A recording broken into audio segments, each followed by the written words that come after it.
Thank you, Dr. Sharath, and good afternoon, everyone. I understand this is the last session and most probably the last section.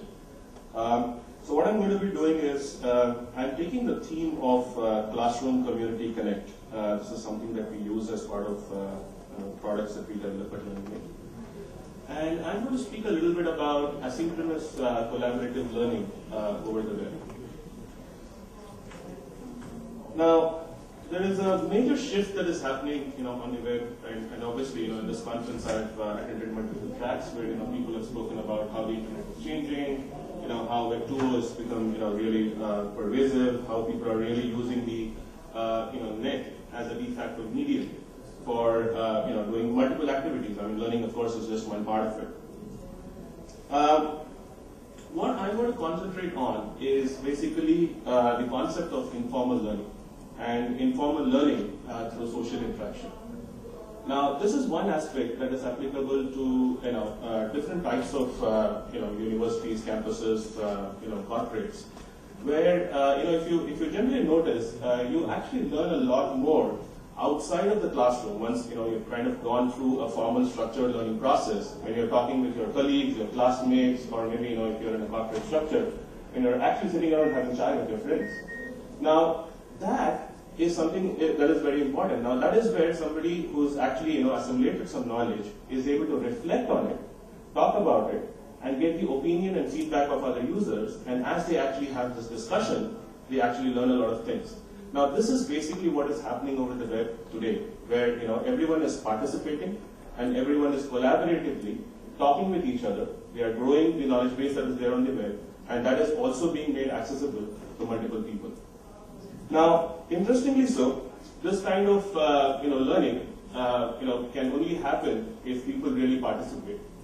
Now, what that means is you can sit in one corner and say that okay, there is Web 2, there is Facebook, there is Flickr, there is Twitter, and there is a lot of stuff that is happening around all of these social applications.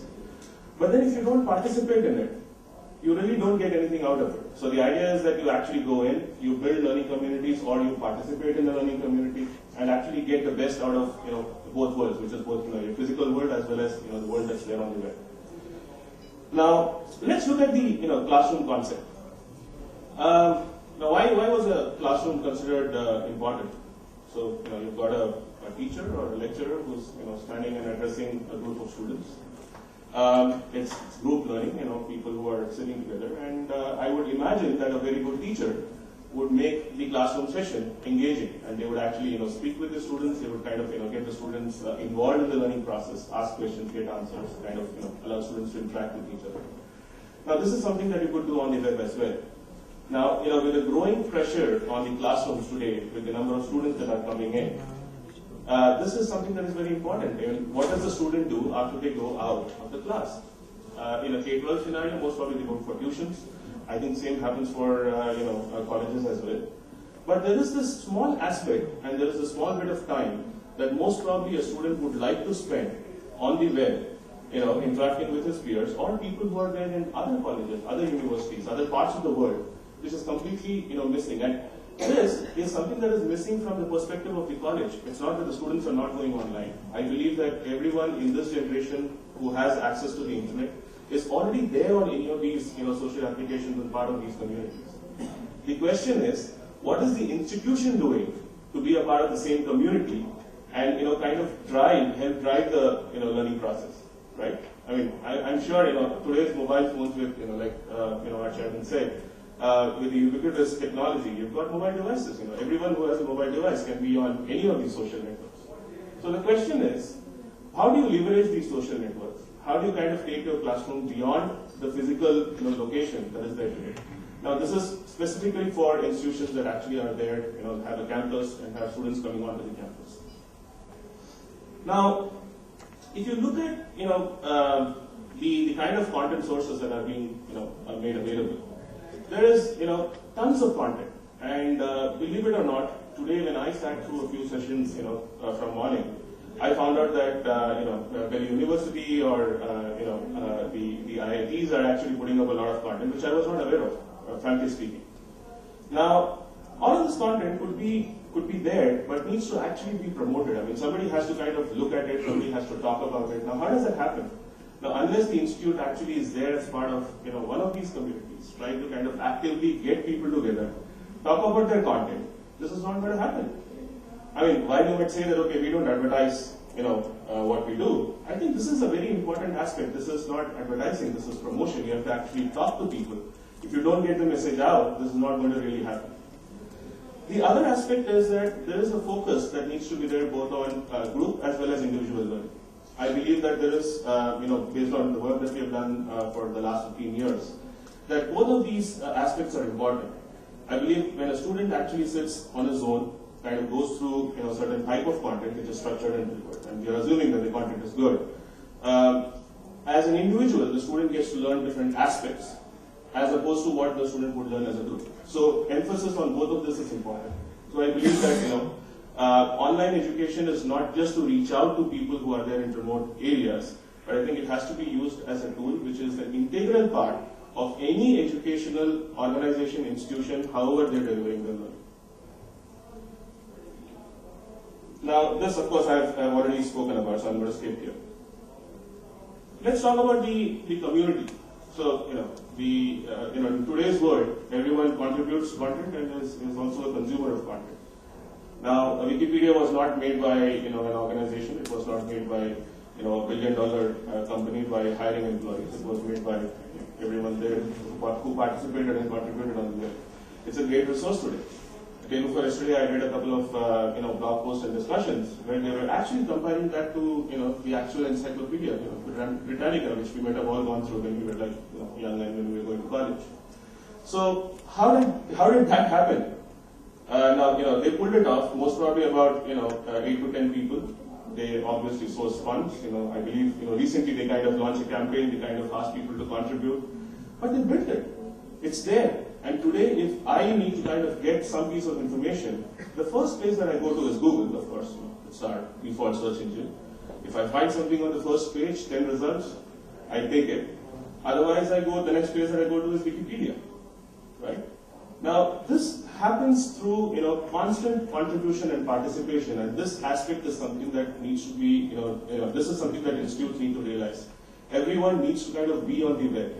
If you are there on the web, great. If you're not there on the web, your students are anyways there. They are going to create communities on Facebook with your name. They're going to say that, okay, this is the 94th batch from X university. They're all going to be there talking about your university, talking about things that are happening in your campus, and you're not going to know about it. And you're obviously not participating in kind of, guiding them in terms of setting, etiquettes, rules, the ways that they would actually need to use the web. They're going to talk about anything. So the point is that, it's not about the learners. I believe that the learners being, from this generation, they are already born, like everyone said, with, equipments, connectivity, with various means and, ways to actually get on the web and interact with people. I think it's for the, teachers, the organizations, the institutes to actually, be kind of, they need to kind of come down, they need to kind of learn all of these technologies and they need to participate. And I don't think this can be solved by pure, training. This is not training, believe me. I mean, if you want to go to Facebook, I mean, some of my relatives who are pretty old and pretty aged are there on Facebook. But I didn't go and teach them, or I didn't have a formal training session for them to kind of, okay, this is Facebook, this is how you log in. Of course, I mean, I taught them the basics of the web. But then, once they get in, they learn on their own. I mean, that's how, these applications work. People kind of find their own way around, these applications today. So the main objective that, an institution needs to have is to kind of get these people to participate, get these people to be there on the web. If you're there, you'll get to know about all the things that you learned, most probably in eIndia and much more. Because if all of you are there as part of the online community, you most probably can tell each other what you're doing on a daily basis rather than waiting for an event once in a year. It's kind of, that's the bottom line. So, of course, I mean, these are points that I kind of spoke about, but there's one aspect that, I'd like to stress upon.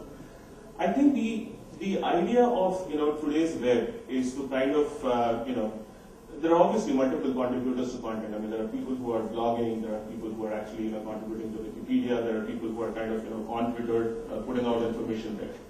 But I think the main thing is that the web has its own way, a ranking system. Of course, I mean, Google started it, but then I believe everyone has a mechanism to get the best content, with the popular content up there, for you to access.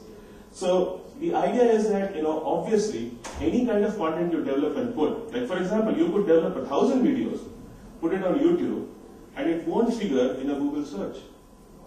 It will only figure in a Google search if there are at least, a minimum number of users who are going to go and access those videos. And that is, there. There's a lot of content that's there on the web which is not seen by anybody. Because, we have a single window. Of course, Microsoft has, the new search engine now, but, the point is that unless, people get to see your content, they're not going to access it. So it's kind of a complete waste. So that's very important. So I think the concept of how content is accessed by all of these consumers and how you basically can access the best of content needs to be understood by the entire community to kind of leverage this and take this further. I think that is very important in today's world.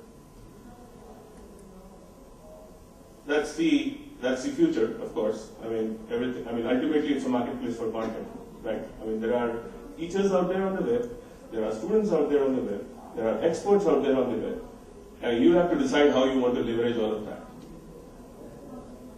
Now, in terms of the third part, which is about connect. Of course, I mean, we have spoken about this a little bit, so I'll kind of be brief and conclude this.